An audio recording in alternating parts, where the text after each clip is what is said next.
যে স্বপ্ন দেখেন তার কেরিয়ারের, যে কেউ ডাক্তার হবেন, কেউ ইঞ্জিনিয়ার হবেন, কেউ সরকারি চাকরিতে যাবেন, কেউ সেনাবাহিনীতে যাবেন। একটি চ্যানেল সিলেট প্রযোজনা। এক একটি জীবন, এক একটি জীবনের গল্প।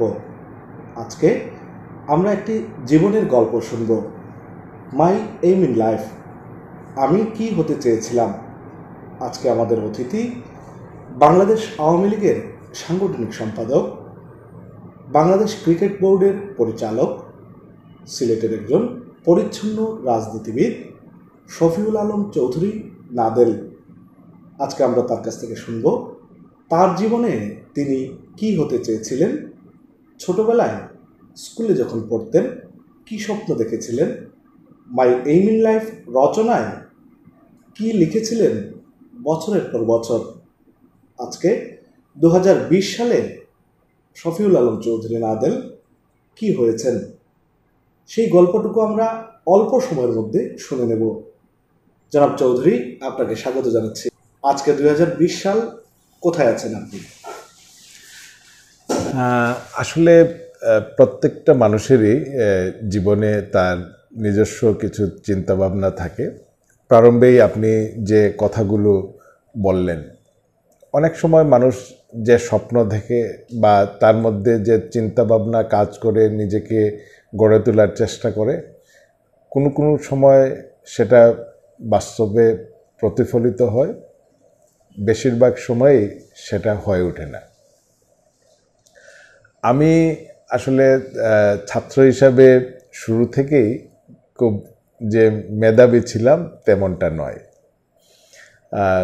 স্কুলের গণ্ডি পেরিয়ে,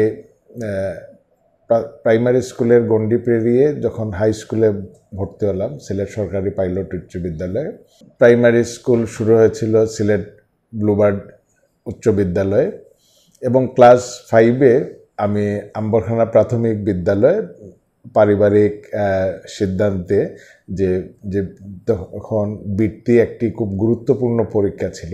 আম্বরখানা দরগা গেট যে প্রাইমারি বিদ্যালয়, সেটা কিন্তু একটি তখন প্রাইমারি স্কুলের মধ্যে একটি নামকরা স্কুল ছিল এবং বৃত্তি পরীক্ষায় সেই স্কুলটির ছাত্ররা বেশ কৃতিত্বের সঙ্গে তারা সেখানে বের হয়ে আসতেন। তো এই কারণে ব্লুবার্ড থেকে আমি ক্লাস 5-এ দরগা গেট প্রাথমিক বিদ্যালয়ে শেষ করি ক্লাস 5 এবং 6-এ আমি সিলেট সরকারি পাইলট উচ্চ বিদ্যালয়ে ভর্তি হই। সিলেট সরকারি পাইলট উচ্চ বিদ্যালয়ে আমি যখন অধ্যয়নরত, আমরা যখন ক্লাস 7-এ পড়ি, সেই সময়টায় সিলেট সরকারি পাইলট উচ্চ বিদ্যালয়ের আজকে যে জায়গাটায় মধুবন মার্কেট গড়ে উঠেছে সেটা সিলেট সরকারি পাইলট উচ্চ বিদ্যালয়ের ছাত্রাবাস ছিল। সেই ছাত্রাবাসটি বিক্রি করে দেয়া হয়।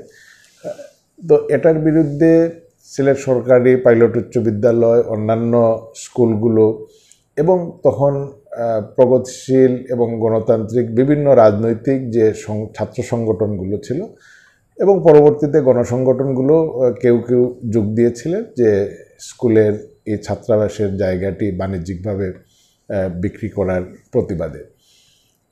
তখন কিন্তু আমার সঙ্গে এবং আমাদের আরও অনেকের সঙ্গেই এই ছাত্রনেতাদের একটা যোগাযোগের ক্ষেত্র সৃষ্টি হয় এবং পারিবারিকভাবে আমার বাবা যেহেতু প্রগতিশীল রাজনৈতিক আন্দোলনের সঙ্গে যুক্ত ছিলেন, তখন অবশ্য তিনি আসলে সমাজসেবামূলক কর্মকাণ্ডের সঙ্গেই নিজেকে বেশি ব্যস্ত রেখেছিলেন। তো স্কুলের সেই ছাত্রনেতাদের সঙ্গে পরিচয় এবং ঘনিষ্ঠতা একটা পর্যায়ে কিন্তু ক্লাস 8 থেকেই আমরা ছাত্র রাজনীতির সঙ্গে জড়িয়ে যাই। তো এতে করে যেটা হলো যে অনেকেই যে এই সময় থেকে যে স্বপ্ন দেখেন তার কেরিয়ারের, যে কেউ ডাক্তার হবেন, কেউ ইঞ্জিনিয়ার হবেন, কেউ সরকারি চাকরিতে যাবেন, কেউ সেনাবাহিনীতে যাবেন, এই সময়টা কিন্তু আমরা তখন আর ছাত্র রাজনীতির সঙ্গে নিজেদেরকে জড়িয়ে ফেলি এবং সত্যিকার অর্থে যদি আমি খুব আক্ষরিকভাবেই বলি যে তখন আর রাজনীতি ছিল একটা যে রাজনীতি করব এবং ছাত্র রাজনীতিতে একটা কিছু হব, তখন থেকে এই বুটটাই আমাদের মধ্যে কাজ করছিল। আমরা কয়েকজন বন্ধু আমরা একসঙ্গেই, আমরা প্রত্যেকেই কিন্তু আমরা একই সঙ্গে এইভাবেই আমরা ছাত্র রাজনীতির সঙ্গে নিজেদেরকে সম্পৃক্ত করে ফেলি। এবং আমরা যখন ম্যাট্রিক দেওয়ার পরে এই রচনা কিন্তু আমি কখনো লিখি নাই এবং আমার ওই দিকে খুব একটা আগ্রহ আসলে ছিল না। আমি সিলেট সরকারি পাইলট উচ্চ বিদ্যালয়ে 6-এ ভর্তি হওয়ার পরেই কিন্তু আমরা স্কাউটিংয়ের সঙ্গেও নিজেরা যুক্ত ছিলাম।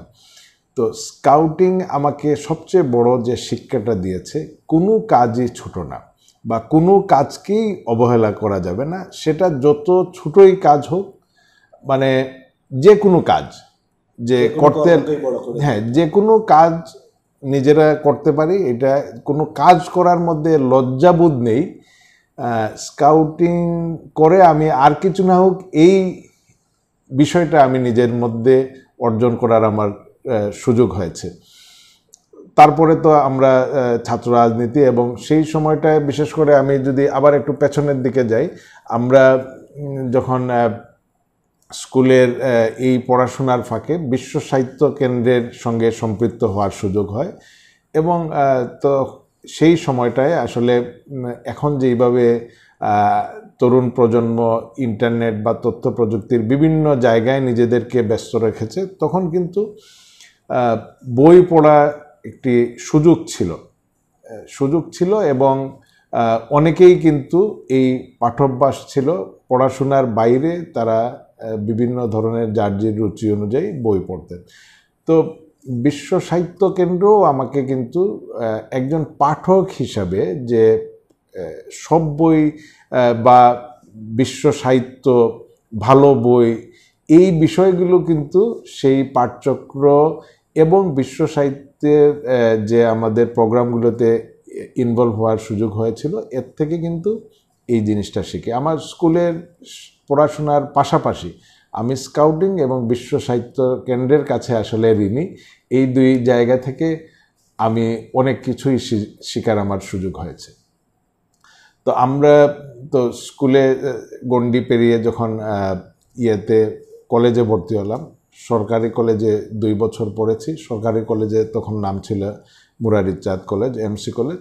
এটা একটা সংকীর্ণ মন মানসিকতা থেকে এমসি কলেজ, মানে এখন যেটা এমসি কলেজ বা আগেও ছিল, সেই নামটি পরিবর্তন করে এটা ইন্টারমিডিয়েট কলেজের নাম তখন এমসি কলেজ করা হয়েছিল। যাই হোক, পরবর্তীতে সিলেটের কৃতি সন্তান হেদায়েত সাহেব মাধ্যমে আসলে আবার এমসি কলেজ তার নামটা ফেরত আসে। আমরা যখন আবার ডিগ্রি দেওয়ার জন্য ভর্তি হলাম, ইন্টারমিডিয়েটটাও যেরকম এমসি কলেজ ছিল, এটাও কিন্তু আবার আমরা এমসি কলেজ হিসেবে পেলাম।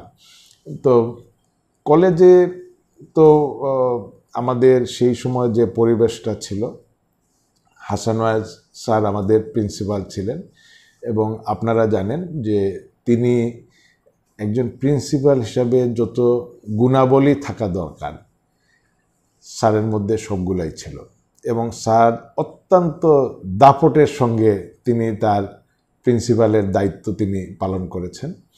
এবং তখন আজকে যেভাবে আমরা অবাধে মেলামেশা বা বিভিন্ন বিষয়গুলো দেখি, তখন কিন্তু আমি রক্ষণশীলতার কথা বলবো না, কিন্তু একটা শালীন পরিবেশে সেই সময় আমরা কলেজে আমাদের সিনিয়ররা বা আমাদের অনেক সহপাঠীরাও হয়তো তাদের বান্ধবীদের সঙ্গে আড্ডা দিয়েছেন, আমরাও দিয়েছি, কিন্তু এগুলো একটা শালীনতার মধ্যে ছিল, একটা পরিমিত বোধ ছিল, সামাজিক বন্ধন তো অবশ্যই ছিল।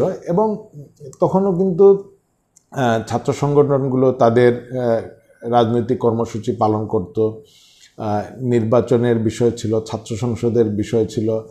তো ছাত্র সংসদের যখনই নির্বাচনের বিষয় ছিল, বিভিন্ন সংগঠনগুলো চেষ্টা করতো মেধাবী, ভালো নাটক করে, ভালো বক্তব্য রাখে, ভালো গান গায়, ভালো খেলাধুলা করে, তাদেরকে কীভাবে নিজেদের বা মেধাবীদেরকে নিজেদের সংগঠনে নিয়ে আসা যায়। এই একটা প্রতিযোগিতা ছিল।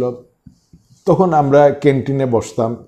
এই সংগঠনগুলো কিন্তু একদিকে হয়তো দেখা যাচ্ছে ছাত্রলীগ, একদিকে জাসদ ছাত্রলীগ, এক জায়গায় ছাত্র ইউনিয়ন, একটা জায়গায় ছাত্রদলের নেতৃবৃন্দ যারা থাকতো বা কর্মীরা, এইভাবে ভাগ ভাগ করেই কিন্তু বসা হতো এবং কেউ কাউকে ডিস্টার্ব করতো না, বা নির্দিষ্ট এই জায়গাগুলোতে কেউ কাউকে কিন্তু কোনোভাবেই একটা বিরক্তিকর পরিস্থিতির সৃষ্টি হোক এটাও কিন্তু চাইতো না।